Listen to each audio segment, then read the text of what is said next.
వైఎస్ఆర్సీపీ ఆధ్వర్యంలో యువత పోరు పోస్టర్ రిలీజ్ చేశారు వైవి సుబ్బారెడ్డి. లైవ్ చూద్దాం. ఇంకో ప్రధాన అంశం, కూటమి ప్రభుత్వం ఎలక్షన్స్కు ముందు నిరుద్యోగ భృతి ఇస్తామని చెప్పి నిరుద్యోగ భృతి ఇవ్వకుండా లక్షలాది మంది నిరుద్యోగ యువకుల్ని మోసం చేసిన పరిస్థితి. మూడవ ప్రధాన అంశం, రాష్ట్ర వ్యాప్తంగా వైఎస్ఆర్ కాంగ్రెస్ పార్టీ అధికారంలో ఉన్నప్పుడు ఆ పార్టీ అధ్యక్షుడు జగన్మోహన్ రెడ్డి గారు ఎంతో ముందు చూపుతో రాష్ట్రంలో నాణ్యమైన వైద్యం పేదవాడికి అందుబాటులోకి తీసుకుపోవాలని చెప్పి 17 మెడికల్ కాలేజీలు స్టార్ట్ చేసి అందులో సుమారుగా 5 కాలేజీలు ప్రారంభోత్సవం కూడా చేసుకొని సీట్ అడ్మిషన్స్ కూడా స్టార్ట్ చేయడం జరిగింది. మిగతా 11 ఈ సంవత్సరం స్టార్ట్ చేయాల్సిన విధంగా పనులు కంప్లీట్ చేసినా కూడా వాటిని నిర్వీర్యం చేసి అవి కూడా పీపీపీ మోడ్లో ప్రైవేట్ వాళ్ళకి ఇచ్చి పేద విద్యార్థులకు అందుబాటులో లేకుండా చేసే ప్రక్రియ జరుగుతుంది. కాబట్టి ఈ 3 అంశాలపై రేపు మార్చి 12వ తారీఖున వైఎస్ఆర్ కాంగ్రెస్ పార్టీ ఆధ్వర్యంలో రాష్ట్ర వ్యాప్తంగా యువత పోరు పేరుతో పెద్ద ఎత్తున కార్యక్రమం చేపట్టడం జరిగింది. అన్ని జిల్లాల్లో జిల్లా కలెక్టరేట్ ఎదుట విద్యార్థులు, యువకులు అందరినీ సమీకరించుకొని మన పార్టీ నాయకులు, కార్యకర్తలు పెద్ద ఎత్తున ధర్నా కార్యక్రమం చేసి జిల్లా కలెక్టర్కి విజ్ఞప్తి పత్రాలు అందజేసే కార్యక్రమం తలపెట్టారు మన పార్టీ అధ్యక్షుడు జగన్మోహన్ రెడ్డి గారు. దీన్ని పెద్ద ఎత్తున విజయవంతం అయ్యేటట్టు ప్రతి ఒక్క కార్యకర్త ముందుండి 2 రోజుల ముందు నుంచే ప్లాన్ చేసుకొని ఎక్కడెక్కడ విద్యార్థులు ఉన్నారు వాళ్ళందరూ కూడా స్వచ్ఛందంగా ఈ కార్యక్రమంలో పాల్గొని ఈ కార్యక్రమం పెద్ద ఎత్తున విజయవంతం అయ్యేటట్టుగా చూడాలని చెప్పి ఈ సందర్భంగా అందరికీ విజ్ఞప్తి చేస్తున్నాం. ఇందులో 3 అంశాల్లో ప్రధాన అంశం ఫీజు రీఎంబర్స్మెంట్.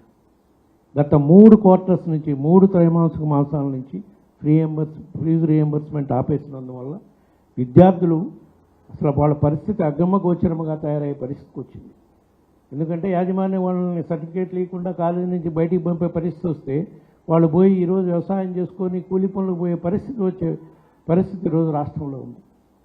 దీన్ని తక్షణమే రాష్ట్ర ప్రభుత్వం దిగొచ్చి మన పోరు తర్వాత అయినా దిగొచ్చి వాళ్ళకి ఫ్రీ రీయింబర్స్మెంట్ ఇచ్చే విధంగా మన పోరు యువత పోరు పెద్ద ఎత్తున విజయవంతం చేయాల్సిన అవసరం ఉంది. ఎందుకంటే స్వర్గీయ రాజశేఖర రెడ్డి గారు ఉమ్మడి ఆంధ్రప్రదేశ్ రాష్ట్రం ఉన్నప్పుడు స్టార్ట్ చేసిన పథకం ఈ పథకం,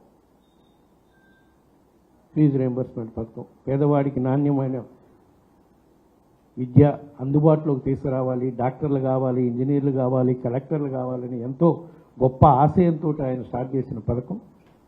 2014 నుంచి 19 వరకు అప్పుడు కూడా అధికారంలో ఉన్న తెలుగుదేశం పార్టీ వాళ్ళు ఆ పథకాన్ని నిర్వీర్యం చేసిన కార్యక్రమం మనం చూసాం.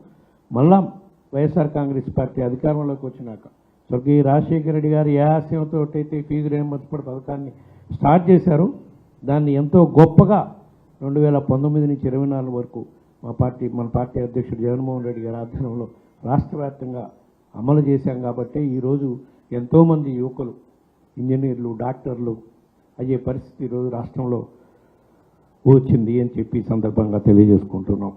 ఇంకో ప్రధాన అంశం ఇందాకనే మనం అనుకున్నాం, యువత పోరులో రేపు 12వ తారీఖు మనం చేపట్టబోయే యువత పోరులో 2వ అంశం నిరుద్యోగ భృతి.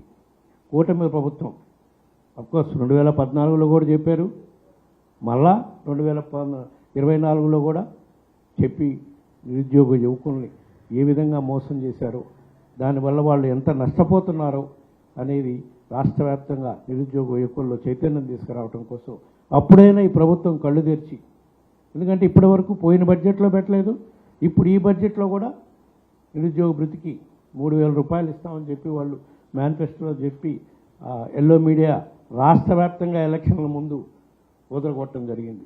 అధికారంలోకి వచ్చి ఇప్పటికి సుమారుగా 10 నెలలు అవుతుంది. ఈ రోజుకి ఎక్కడా కూడా ఒక నిరుద్యోగ భృతి లేదు, అదేవిధంగా ఉద్యోగాలు ఇచ్చే ఆలోచన కూడా అసలు చేసే పరిస్థితి ఈరోజు కూటమి ప్రభుత్వం లేదు. కాబట్టి దీనిపై కూడా పెద్ద ఎత్తున ఉద్యమించాల్సిన అవసరం ఉంది. కాబట్టి ఈ 12వ తారీఖు జరిగే కార్యక్రమంలో ఇది కూడా ఒక ప్రధాన అంశం అని చెప్పి ఈ సందర్భంగా తెలియజేసుకుంటున్నాం.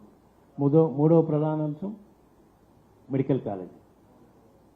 వైఎస్ఆర్ కాంగ్రెస్ పార్టీ అధికారంలో ఉన్నప్పుడు 2019 నుంచి 24 మధ్యలో పేదవాళ్ళకి నాణ్యమైన వైద్యం, నాణ్యమైన వైద్య విద్య అందుబాటులో చేయాలి అని చెప్పి రాష్ట్ర వ్యాప్తంగా అప్పటి వరకు మనకి కేవలం 11 మెడికల్ కాలేజీలు ఉన్నాయి.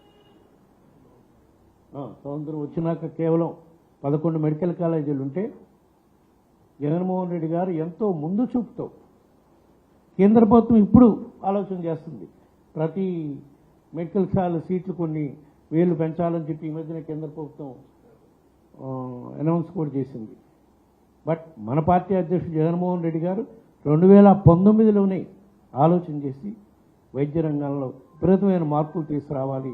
దానికి ప్రధానంగా మనం పేదవాడికి, గిరిజన ప్రాంతాల్లో ఉండే ప్రజలకి, ఎస్సీస్కి, దూర ప్రాంతాల్లో ఉండే వాళ్ళకి నాణ్యమైన వైద్య విద్య అందించడం కోసం 17 మెడికల్ కాలేజీలు స్టార్ట్ చేసి, ఆ మెడికల్ కాలేజీల్లో 5 మెడికల్ కాలేజీలు అడ్మిషన్స్ కూడా అయిపోయి, సీట్లు కూడా లాస్ట్ ఇయర్ 1 ఇయర్ కోర్స్ కూడా కంప్లీట్ చేసుకోవడం జరిగింది. మిగతా 11 కూడా ఇప్పుడు ఈ సంవత్సరం ప్రారంభించాల్సి ఉంటే అన్ని సివిల్ పనులు అయిపోయినాయి. కొన్ని హాస్పిటల్స్లో అయితే ఎక్విప్మెంట్ కూడా ఫిక్స్ చేయడం కూడా జరిగింది. ఇటువంటి పరిస్థితుల్లో కూటమి ప్రభుత్వం వాళ్ళ స్వార్థ ప్రయోజనాల కోసం పీపీపీ మోడ్ అని పెట్టి అవన్నీ కూడా ప్రైవేటైజ్ చేసే కార్యక్రమం చేస్తున్నారు. దీనివల్ల మన రాష్ట్రంలో ప్రజలు, మరీ ముఖ్యంగా మారుమూల ప్రాంతాల్లో ఉండే ప్రజలు ఈ హాస్పిటల్ ప్రైవేటైజ్ చేయటం వల్ల ఉచితంగా వైద్యం అందుబాటులో తేవాలని ఎంతో గొప్ప ఆలోచనతో జగన్మోహన్ రెడ్డి గారు ఈ కార్యక్రమం మొదలుపెట్టారో ఆ కార్యక్రమం నిర్వీర్యమైపోయే పరిస్థితి ఉంది. కాబట్టి ఈ అంశంపై కూడా పెద్ద ఎత్తున రేపు మార్చి 12వ తారీఖు చేయబోయే పోరులో ఈ 3 అంశాలపై పోరుని పెద్ద ఎత్తున విజయవంతమయ్యేటట్టు, మరీ ముఖ్యంగా 3 అంశాలు కూడా విద్యార్థులకి, యువకులకి, పేదలకి సంబంధించిన అంశాలు కాబట్టి 3 అంశాలను కూడా పెద్ద ఎత్తున ప్రజల్లోకి తీసుకెళ్ళి, ఎందుకంటే ఈరోజు 8వ తారీఖు, ఇంకా కేవలం 4 రోజులు ఉంది. 4 రోజుల్లో కూడా ప్రజల్లోకి తీసుకెళ్ళి మరి కార్యకర్తలను రాష్ట్ర వ్యాప్తంగా యువత పోరు అనే కార్యక్రమం మార్చి 12వ తారీఖు అన్ని జిల్లా హెడ్ క్వార్టర్లో పెద్ద ఎత్తున విజయవంతమయ్యేటట్టు చేయాల్సిన అవసరం ఉందని చెప్పి ఈ సందర్భంగా తెలియజేసుకుంటూ, ఇక్కడ ఇంకో ప్రధాన అంశం కూడా మనం గుర్తుంచుకోవాల్సి ఉంది. ఆల్రెడీ మన పార్టీ కార్యకర్తలందరికీ, వైఎస్ఆర్ కుటుంబ సభ్యులందరికీ కూడా గుర్తే ఉంటుంది. ఆ రోజే మార్చి 12వ తారీఖే మన పార్టీ ఆవిర్భావ దినోత్సవం కూడా ఎట్లా ప్రతి ఒక్క కార్యకర్త పార్టీ ఆఫీస్ దగ్గరికి వచ్చి స్వర్గీయ రాజశేఖర రెడ్డి గారికి నివాళులు అర్పించి ఆవిర్భావ దినోత్సవం కార్యక్రమం పాల్గొంటారు. కాబట్టి అందరినీ పార్టీ ఆఫీస్ దగ్గరికి సమాయత్తం చేసి ఆవిర్భావ దినోత్సవ వేడుకలు జరుపుకున్నాక కార్యకర్తలని, ప్రజల్ని, యువకుల్ని అందరినీ తీసుకుని కలెక్టర్ ఆఫీస్కి ర్యాలీగా వెళ్ళి కలెక్టర్ ఆఫీసులో అర్జీలు ఇచ్చే కార్యక్రమం చేసి ఈ వైఎస్ఆర్సీపీ ఆధ్వర్యంలో జరుగుతున్న యువత పోరు కార్యక్రమం పెద్ద ఎత్తున విజయవంతం చేయాలని చెప్పి మరొకసారి మీ ద్వారా రాష్ట్ర ప్రజలకి, వైఎస్ఆర్ కాంగ్రెస్ పార్టీ కార్యకర్తలకి, నాయకులకి అందరికీ విజ్ఞప్తి చేసుకుంటూ సెలవు తీసుకుంటున్నాం. Thank you.